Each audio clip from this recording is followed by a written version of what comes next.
نحمده ونصلي على رسوله الكريم أما بعد فأعوذ بالله من الشيطان الرجيم بسم الله الرحمن الرحيم وهو الذي كف أيديهم عنكم وأيديكم عنهم ببطن مكة من بعد أن أظفركم عليهم وكان الله بما تعملون بصيرا هم الذين كفروا وصدوكم عن المسجد الحرام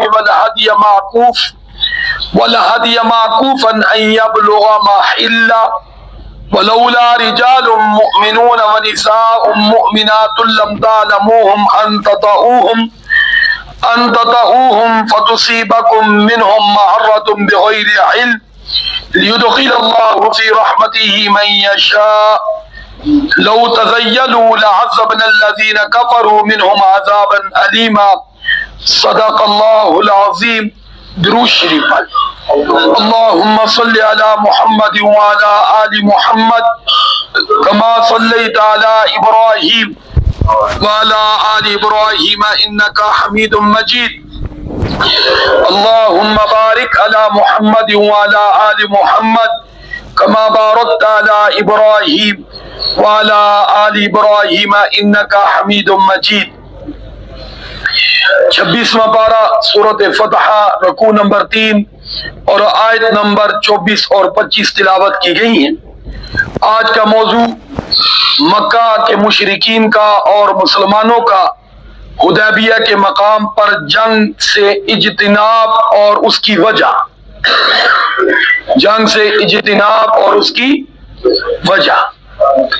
یہاں ایک بظاہر سوال ہوتا ہے کہ اللہ تعالیٰ نے بدر میں بھی مسلمان جنگ کے لیے نہیں مکہ سے مدینہ سے آئے تھے، لیکن جنگ کروائی اور پھر مسلمانوں کو فتح عطا فرمائی. تو یہاں بھی اگرچہ مسلمان جنگ کے لیے نہیں آئے تھے تو اللہ تعالیٰ جنگ کروا دیتا اور مسلمانوں کو فتح دے دیتا. کیا دے دیتا بولو؟ جنگ بدر سے مناسبت ہو جاتی ہے جی. مسلمان عمرہ بھی کر لیتے، مکہ بھی ہاتھ آ جاتا. 2 سال بعد بھی تو آیا ہے نا. سوال ذہن میں آ گیا ہے کیوں نہیں ایسا ہوا؟ تو اس موقع پہ اللہ نے کروا دی. تو اس کی وجہ بھی آج کی دوسری آیت یعنی آیت نمبر 25 میں اللہ نے ذکر کی ہے. وجہ اصل یہ تھی کہ جنگ بدر ایک میدان میں ہوئی ہے. جنگ کہاں ہوئی ہے بولو؟ اور یہ جنگ اگر ہوتی تو یہ شہر میں ہونی تھی. کون سا شہر؟ مکہ. اور مکہ کے اندر بہت سے مسلمان موجود تھے اس وقت میں، جنہوں نے اپنے ایمان کو خفیہ رکھا ہوا تھا. ہجرت نہیں کی، ان کے پاس ہجرت کے اسباب نہیں تھے. غریب لوگ تھے، سواریاں نہیں تھی کہ وہ مکہ کو چھوڑ کر کہاں چلے جائیں؟ مدینہ منورہ. وہیں مکہ میں رہ رہے تھے اور اپنے ایمان کو کیا کیا ہوا تھا بولو؟ چھپایا ہوا تھا کہ اللہ جب مسلمانوں کو فتح دے گا، مکہ میں مسلمان آئیں گے تو ہم بھی اعلان ان کے سامنے آ جائیں گے. اور دوسرا کام وہ یہ کرتے تھے کہ مکہ کے مشرکوں کی جو پلاننگیں ہوتی تھی مسلمانوں کے خلاف، وہ وقتاً فوقتاً پاک پیغمبر صلی اللہ علیہ وسلم تک پہنچاتے رہتے تھے. کون؟ مسلمان. تو اس سے بھی پتہ چلا حضور عالم الغیب نہیں ہے، کیونکہ جو عالم الغیب ہوتا ہے اس کو کسی کے پیغام پہنچانے کی ضرورت نہیں ہوتی. اب اللہ کو کوئی پیغام پہنچاتا ہے، اس کے بارے میں کیا؟ علیم بذات الصدور، وہ تو سینوں کے بھی بھید کیا کرتا ہے؟ جانتا ہے. تو بہرحال اب اگر مسلمان مکہ پر چڑھائی کرتے ہیں، یعنی یہ حدیبیہ کے موقع پہ جنگ ہوتی ہے، تو 2 صورتیں تھیں. ایک صورت یہ کہ ظاہری بات ہے مشرکین مکہ ان کو فرنٹ پہ لے آتے، آگے آؤ جی، اپنے شہر کو بچانے کے لیے آگے بڑھو. اب مسلمان سے ٹکراتے. مسلمانوں کے ہاتھوں اگر وہ مسلمان شہید ہوتے، کیونکہ ہونا تو شہید ہی تھا، سیدھی بات ہے مسلمان تھے، تب بھی نقصان کس کا بولو؟ اور اگر ان کے ہاتھوں ادھر کے مسلمان شہید ہوتے تب بھی نقصان کس کا تھا؟ اور اگر وہ مسلمان کہتے ہم نہیں لڑتے تو مشرکین مکہ ان کو مارتے. تمہیں اپنے شہر کی دفاع کی نہیں ہے فکر؟ کیوں نہیں لڑتے؟ وجہ کیا ہے؟ تو ظاہری بات اگر بول پڑتے تو بھی مارے جاتے. اچھا تم مسلمان ہو، تم نے بتایا نہیں، اصل تو تم ہمارے دشمن ہو، پھر چڑھائی ہوتی. اور اگر چھپا لیتے ایمان کو تو وہ پھر وجہ پوچھتے، نہ ہوتے تو ظاہری بات ہے جو طاقت کا وہ استعمال کرتے. تو ان آیات میں اللہ نے اس کا ذکر کیا ہے. اب دیکھیں اللہ رب العزت فرماتے ہیں پہلی آیت میں ہم الذین کفروا وهو الذی کف ایدیہم عنکم، فرمایا کہ اللہ کی ذات وہی ہے کفر روک دیا ایدیہم تمہارے ہاتھوں کو عنکم ان سے، یعنی تمہیں جنگ کا حکم نہیں دیا کہ لڑ جاؤ ٹکرا جاؤ، تمہیں روک دیا اور تمہارے ہاتھوں سے ان کو کیا کر لیا؟ بچا لیا. پھر فرمایا وَأَيْدِيَكُمْ عَنْهُمْ، اور ان کے ہاتھوں سے تمہیں بچا لیا. جنگ میں ظاہری بات دونوں طرف سے نقصان ہوتا ہے.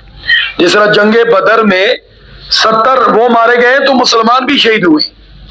تو مسلمانوں کے وہاں چوک میں نام میں نے پڑھے ہیں، وہاں لگے ہوئے جو لوگ گئے ہیں بدر کے میدان میں. تو بہرحال اللہ رب العزت فرماتے ہیں بِبَطْنِ مکہ تھا، اور یہ جنگ ہوتی مکہ شہر میں. لیکن یہاں کیونکہ بطن اصل تو درمیان، یہ پیٹ درمیان میں ہوتا ہے، تو اصل تو مکہ شہر، لیکن یہاں مکہ کے قریب بات آ رہی ہے کیونکہ حدیبیہ تقریباً 10 میل باہر ہے. اب تو بیچ میں ہی آ گیا، شہر بڑا ہو گیا. اس دور میں حدیبیہ 10 میل کیا تھا؟ مکہ سے باہر، وہاں روک دیا گیا تھا. تو اس لیے وہاں فرمایا مکہ کے قریب یہ جنگ ہوتی. اور من بعد ان اظفرکم علیہم، اللہ کی شان دے کے بغیر جنگ کے اللہ فرماتے ہیں ہم نے تمہیں ان پر کامیابی دے دی. یہ ذہن میں رکھے حدیبیہ کے مقام پر 70 آدمی تقریباً مشرکین کے مسلمانوں کے ہاتھ آ گئے تھے. کتنے آدمی؟ 70 وہاں پہ ہاتھ آ گئے تھے. اب اگر مسلمان چاہتے ان کو قتل کر دیتے. ہاں جی، لیکن اللہ فرماتے ہیں یہ صلح کے لیے اس لیے وہ مجبور بھی ہوئے تھے. یہاں یہ بھی صلح انہوں نے کیوں کی؟ انہوں نے جنگ کیوں کی؟ ان کے 70 ہاتھ آئے ہوئے تھے. 70 چھڑوانے کے لیے پھر صلح کی طرف بات آئی، اور مسلمان تو ویسے بھی لڑنے کے لیے آئے ہی نہیں. تو بہرحال اللہ رب العزت فرماتے ہیں وَكَانَ اللَّهُ بِمَا تَعْمَلُونَ بَصِيرًا، کہ جو کچھ وہ کرتے ہیں اللہ سب دیکھ رہا تھا.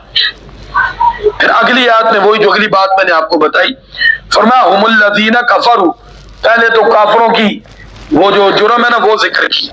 فرمایا ہم الذین کفروا، فرمایا یہ جو مکہ کے کافر لوگ ہیں، ایک تو یہ اللہ کو نہیں مانتے، مشرک ہیں، قرآن کا انکار کرتے ہیں، پیارے آقا صلی اللہ علیہ وسلم کی نبوت اور رسالت کا انکار کرتے ہیں، اور دوسرا وَصَدُّوكُمْ عَنِ الْمَسْجِدِ الْحَرَامِ، تمہیں مسجد حرام میں داخل ہونے سے روکتے ہیں. حالانکہ ویسے مکہ کے سرداروں کا یہ جو اپنا معمول تھا نا وہ یہ تھا کہ کوئی بڑے سے بڑا دشمن 100 سالہ خاندانی دشمنی کیوں نہیں ہے، اگر وہ حج عمرے کے لیے آ رہا ہے تو کوئی رکاوٹ نہیں، کہتے دروازے ہر ایک کے لیے کھلے. لیکن اسلام کے ایسے مخالف تھے، مسلمانوں کے لیے کہتے دروازے نہیں کھلے. ہر کافر کے لیے دروازہ کیا ہے؟ ہر دشمن کے لیے دروازہ کھلا ہے، جانی دشمن کے لیے بھی دروازہ کھلا ہے کہ اگر وہ مسجد حرم میں آنا چاہتا ہے تو وہ کہتے کوئی رکاوٹ نہیں، مسلمانوں کہتے داخلہ نہیں. تو یہاں اللہ اسی کا ذکر فرما رہے کہ وَصَدُّوكُمْ عَنِ الْمَسْجِدِ الْحَرَامِ، کہ انہوں نے سابقہ اپنی روایات جو نسل در نسل آ رہی تھی اس کو بھی پامال کر دیا. اسلام دشمنی، مسلمان دشمنی. اور فرمایا والحج، حج اس قربانی کے جانور کو کہتے ہیں جو حج عمرے پہ لوگ ساتھ لے کے جاتے ہیں. تو صحابہ کرام بھی لے کے آئے ہوئے تھے، تو ان کو بھی روک دیا کہ معکوفاً یبلغ محلہ، کہ وہ اپنی قربان جگہ میں پہنچے. ان کا نہیں آگے کچھ نہیں جا سکتا. اس لیے مسلمانوں نے یہیں پہ احرام کھولا تھا اور یہیں پہ پھر وہ قربانیاں ذبح کرتی تھی. اللہ رب العزت فرماتے ہیں اب وجہ بیان کرتے ہیں کہ اتنا بڑا معاملہ ہوا تو ہم چاہتے ٹکرا دیتے، پھر اپنی مدد دکھا دیتے، کافروں کو زیر کر دیتے، مسلمانوں کو فتح دے دیتے، تو جس طرح میں نے عرض کیا کسی کے ذہن میں سوال آئے تو اللہ نے اب آگے وجہ بیان کی وَلَوْلَا رِجَالٌ مُؤْمِنُونَ وَنِسَاءٌ مُؤْمِنَاتٌ، اگر نہ ہوتے مکہ میں مومن مرد اور مومن عورتیں تو پھر تو ہم ٹکرا دیتے، پھر ہم کیا کر دیتے، پھر جنگ بدر کا منظر دوبارہ یاد کروا دیتے۔ کن کو؟ مکہ والوں کو، مکہ والوں کو۔ لیکن فرمایا وجہ کیا تھی؟ ایک تو وہاں مسلمان موجود تھے، دوسری بات لم تعلموہم، اے مسلمانوں تم انہیں نہیں جانتے تھے، اللہ جانتا ہے۔ اللہ کیا کرتا ہے کہ اس کے اندر کتنے مسلمان رہ رہے ہیں۔ جس طرح دیکھو ہم ایک دعا تو مانگتے ہیں یا اللہ انڈیا کو تباہ کر دے، بھول جاتے ہیں وہاں ہم سے زیادہ مسلمان بھی ہیں، یہ ہم بھول جاتے ہیں۔ اللہ معاف کرے اگر انڈیا سارا ہی تباہ ہوتا ہے تو بتاؤ ہمارا کوئی نقصان نہیں ہے؟ وہ ہمارے مسلمان نہیں، وہ ہمارے بھائی نہیں ہیں، یہ میاں صاحب کے وہاں رشتہ دار بھی ہیں، تو صرف میاں صاحب کے نہیں ہیں، یہ میو برادری کتنی آتی بھائی بہتی ہے۔ خود ہمارا دیوبند مرکز وہیں پہ ہے، مدارس ہے اور نظامیہ تبلیغی جماعت کا مرکز وہاں پہ ہے، کہاں پہ بولو بھائی؟ لیکن ہم بھول نہیں جاتے یا اللہ انڈیا تباہ کر دے۔ یہ دعا نہیں کرنی چاہیے، یہ دعا کرنی چاہیے انڈیا کے اندر اسلام دشمن جو ہے یا اللہ ان کو تباہ کر۔ اچھا ہم کہتے ہیں اللہ معاف کرے یا اللہ امریکہ تباہ کر دے، بھول جاتے امریکہ میں پتہ کتنے بڑے مرکز ہیں اسلام کے، بڑے بڑے مرکز ہیں اسلام کے، تو اس لیے اب حالانکہ ہم یہاں بھول جاتے ہیں۔ اور بھائی وہاں تو ہر ملک ہر شہر میں الحمدللہ مسلمان کیا ہے۔ میں نے آپ کو بتایا تھا پیرس کے اندر شاہ فیصل کے دور، شاہ فاتح یا شاہ فیصل تھا میرا خیال، اس کے دور میں انہوں نے پیشکش کی وہاں فرانس کے سربراہ کو کہ مجھے تھوڑا سا خطہ زمین کا خریدنے دو، یہاں سے میں نے مسجد بنانی۔ اس نے کہا تھا مجھے مکہ میں خطہ دے دو، تھوڑی سی جگہ مندر بنا لیں گے، چرچ والے میرے خیال عیسائی ہیں، چرچ بنا لیں گے تو بات ختم ہوگی، ظاہری بات آگے بات ہی نہیں چلی۔